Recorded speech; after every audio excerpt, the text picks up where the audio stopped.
UP scholarship से related ऐसे अभी तक बहुत सारे बच्चे हैं जिनका फॉर्म जो है आगे नहीं बढ़ाया गया है। कहीं कहीं पर कॉलेजेस की गलती है, कहीं पर साइट सर्वर जो है उस दिन काम नहीं कर रहा था जिसकी वजह से है। तो आए दिन हमें जो है इस तरह की इंफॉर्मेशन मिल रहे हैं कि जिन कॉलेजेस के पूरे बच्चों का ही आगे फॉरवर्ड नहीं हुआ है डेटा, उन लोगों के लिए क्या होगा उस पर हम बात करेंगे, क्योंकि हमें जो है बच्चों ने खुद मैसेज किया है कि कॉलेज वाले स्टेप ले रहे हैं। तो उस पर हम बात कर लेंगे। साथ ही साथ एक बहुत बड़ा प्रॉब्लम आप लोगों के साथ हो रहा है पीएफएमएस वाला, जिसमें वहां से जो है आप लोगों का फॉर्म रिजेक्ट किया जा रहा है। जिसमें मैं हमेशा से आप लोगों को बोलते आई हूँ, बाबू एनपीसीआई मैपिंग करके रखना, लेकिन उसकी वजह से आप लोगों ने किया नहीं और जिसकी वजह से बहुत सारे लोगों का फॉर्म रिजेक्ट हो रहा है। उस पर बात करेंगे कि उसमें अब क्या हो सकता है। नेक्स्ट है कि पैसा कब तक आएगा, फर्स्ट इंस्टॉलमेंट आ रहा है, सेकेंड इंस्टॉलमेंट कब आएगा, किन किन का जो है सेकेंड इंस्टॉलमेंट आएगा, इन सभी चीजों पर। और कुछ स्टेटस है जो कि आप लोगों ने हमें सेंड किया है, हम उस पर बात करेंगे और सारी चीजें जो है डिटेल में बताएंगे। सो फ्रेंड्स, चैनल पर पहली बार विजिट कर रहे हो तो चैनल को सब्सक्राइब कर लेना, बेल आइकन को हिट कर देना, जिससे यूपी स्कॉलरशिप से रिलेटेड जब भी कोई भी अपडेट दिया जाए इमीडिएटली आप तक पहुंच जाए। सबसे पहले तो आप ये देखोगे, ये आप लोगों को मैं कॉलेज बता दूं, श्री राम स्मारक महाविद्यालय है, ठीक है, एटा में है। यहाँ से जो है कॉलेज वालों ने स्पेशली श्रीमान जिला अन्य पिछड़ा वर्ग अधिकारी महोदय को लेटर लिखा है और उसमें इन्होंने बात की है कि डीएलएड और बीटीसी के कैंडिडेट का जो है डेटा अब भेजा जा रहा है। तो उसको देखने के लिए ये आप लोगों को मैं बता दूं कि बहुत सारे ऐसे ऐसे कॉलेजेस हैं जहां से अभी तक बच्चों का डेटा आगे फॉरवर्ड नहीं हुआ है। तो एक ऐसा स्टेप लेना ये सही में बहुत अप्रिसिएशन करने वाली बात है, क्योंकि कॉलेजेस अगर स्टेप लेते हैं तो बच्चों का तो मोटिवेशन मिलता ही है, साथ साथ में उनका प्रॉब्लम सॉल्व होता है।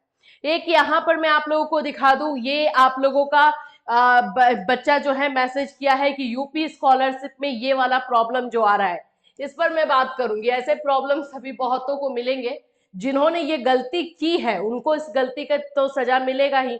और ये मैं हमेशा बोलते रहती हूँ लेकिन आप लोग सुनते हो नहीं। आज ज्यादातर हम लोग पीएफएमएस वाली ही बात करने वाले हैं। पीएफएमएस का मतलब क्या है भाई?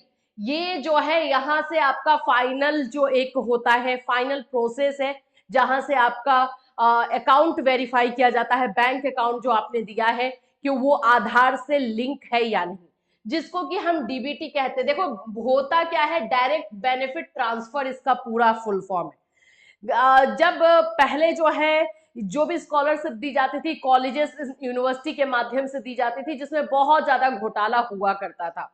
तो इसके लिए ये समाधान निकाला गया कि हम डायरेक्ट अकाउंट में बच्चों के भेजेंगे, जो अकाउंट जो है आधार से लिंक होगा। सिंपल सी बात है।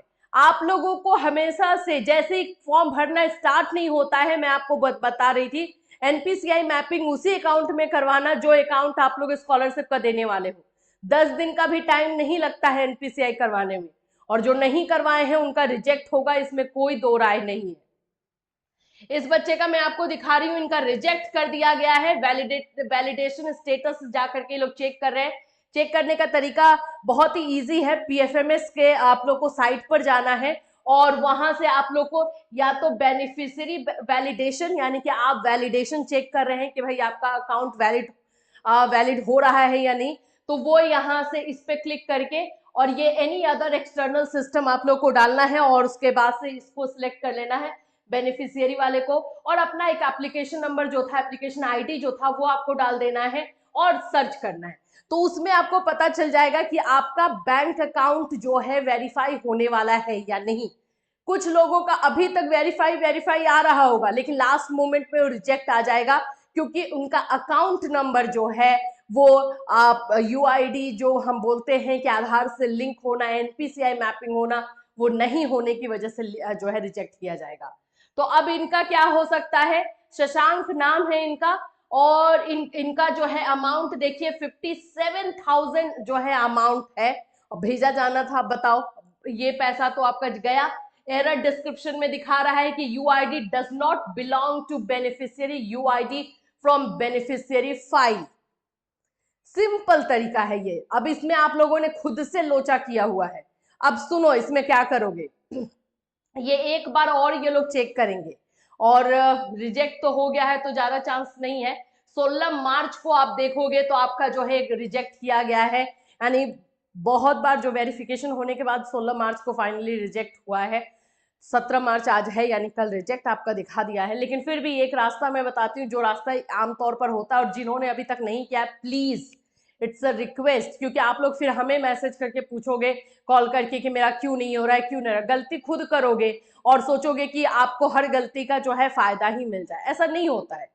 तो आप लोगों का एनपीसीआई मैपिंग जा करके चेक करना है कि कौन से अकाउंट में है, और जो फॉर्म में आपने, जो स्कॉलरशिप फॉर्म में अकाउंट नंबर डाला है, उसी अकाउंट नंबर को जो है एनपीसीआई मैपिंग करवा लेना है, चाहे वो जो भी हो।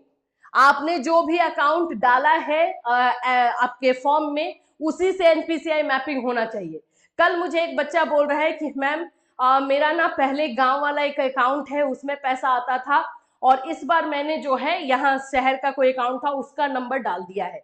तो भाई गांव के अकाउंट में अगर आपका पैसा आता था, दैट मीन्स कि वो आपका यूआईडी वहां से कनेक्टेड है, तो उसको नहीं हटा करके जो अकाउंट चाहोगे आप फॉर्म में डाल दोगे, उसमें पैसा नहीं आता है। ये बात क्यों नहीं समझ में आता है आप लोगों को? आप लोगों को जो है अपना बैंक अकाउंट वही वाला डालना है जो आपके यूआईडी, यानी कि आपका एनपीसीआई मैपिंग है। एनपीसीआई मैपिंग कैसे चेक करते हैं इसके बारे में हमने एक वीडियो डाला हुआ है चैनल पर, वहां से जाके देख सकते हो, और नहीं तो आप अपने बैंक में जाकर के पूछ सकते हो कि सर मेरा कृपया करके देख के बता देंगे जो जो अकाउंट नंबर आपने डाला है वो एनपीसीआई मैपिंग है या नहीं।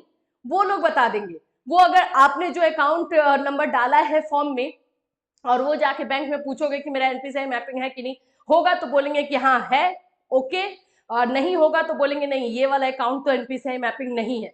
तो इमीडिएट उनको एक एप्लीकेशन, एक फॉर्म भर के दोगे कि सर प्लीज इसको जल्दी से जल्दी एनपीसीआई मैपिंग करवा दीजिए, और उसे करवा लोगे। इसीलिए मैं डायरेक्टली आपको बैंक ही भेज रही हूँ कि भाई बैंक में जाकर के जिनका नहीं हुआ है वो करवा लो, और जिनका है वो एक बार चेक कर लो। और फिर भी अगर ऐसा मिस्टेक हुआ है तो वो ठीक हो जाता है, फिर वो तो टेक्निकल इश्यूज है, वो आपका ठीक हो जाएगा।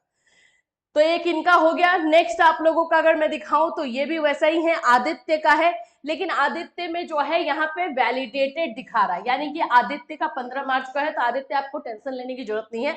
यहाँ पर आप पूछ रहे हो कि मैम यहाँ एरर डिस्क्रिप्शन और ये सारी चीजें क्यों नहीं आ रही है, ये आपको कुछ दिन में आ जाएगा। आपका 1800 रुपया पैसा दिखा रहा है और आपको बहुत जल्दी जो है ये पैसा आ जाएगा, टेंशन नहीं लेना, ये वाले से नहीं होता है। यहाँ पे आपको चेक करना है, यहाँ पर आपको वैलिड या फिर आपका रिजेक्ट या अप्रूव्ड जो भी लिखा रहेगा, ठीक है। तो ये हो गया इनका। नेक्स्ट आप लोग का है, मैम जी मैं बीएड कर रहा हूं और एससी कास्ट से हूं, मेरा स्कॉलरशिप 23,100 रुपया आया है, सेकेंड इंस्टॉलमेंट कब आएगा? देखो आपका 23,100 आ चुका है, आपका दूसरा इंस्टॉलमेंट आपको 20 से 25 मार्च के बीच में देखने को मिलेगा, जो कि सेंट्रल से आएगा और इससे ज्यादा होगा, ये भी याद रखना, ठीक है। नेक्स्ट यहाँ पे इनका भी वही है, यूआईडी है। यहाँ पे रिजेक्ट तो आपका आई थिंक हुआ नहीं है, लेकिन बस यही वाला लिख रहा है। आपके पास फुल चांस है, ये जिनका भी है, अंशु शुक्ला है आई थिंक, आपके पास अभी चांस है बैंक में जाकर के जो अकाउंट नंबर, जो बैंक अकाउंट नंबर आपने फॉर्म में डाला है उसको एनपीसीआई मैपिंग करवाइए। वहां पे जाके आप लोग, आपको नहीं समझ में आ रहा होगा कि एनपीसीआई क्या है तो बैंक में जाके पूछ लो ना, वहां पे करवा लो ना, बस फॉर्म भर दो उसका, ठीक है। नेक्स्ट आप लोगों का यही वाला है, यूआईडी वाला प्रॉब्लम, जो मैंने अभी आपको बताया कि आप लोग पूछ रहे हो कि ये CP 0037 UID does not belong to beneficiary UID, वही है बाबू, आपका जो है नहीं डाला गया है, आपने वो वाला अकाउंट नहीं दिया है जो आपको देना चाहिए था, तो बस यही प्रॉब्लम है। तो ये सारी चीजें जो है आप लोगों का यूपी स्कॉलरशिप से आ रहा है, पैसा बहुत सारे बच्चों का आना स्टार्ट हो चुका है, और जो भी पोस्ट मैट्रिक वाले बच्चे हैं उन लोगों का भी ग्रेजुएशन वाला आ रहा है, बीएड और आप लोगों का बाकी जो भी है वो आप लोगों को 22 मार्च के बाद जरूर बहुत ज्यादा तेजी से देखने को मिलेगा। साथ साथ में जनरल, माइनॉरिटी और ओबीसी कैटेगरी वाले बच्चों को भी मिलेगा, आपको टेंशन नहीं लेना, थोड़ा सा लेट होता है लेकिन मिलना स्टार्ट हो जाएगा। तो ये 31 मार्च तक आप लोग को पैसा आप लोग के अकाउंट में मिलता रहेगा, ठीक है। चलिए, इससे रिलेटेड कोई और अपडेट होगा डेफिनेटली आपको जो है इन्फॉर्म किया जाएगा। Till then take care.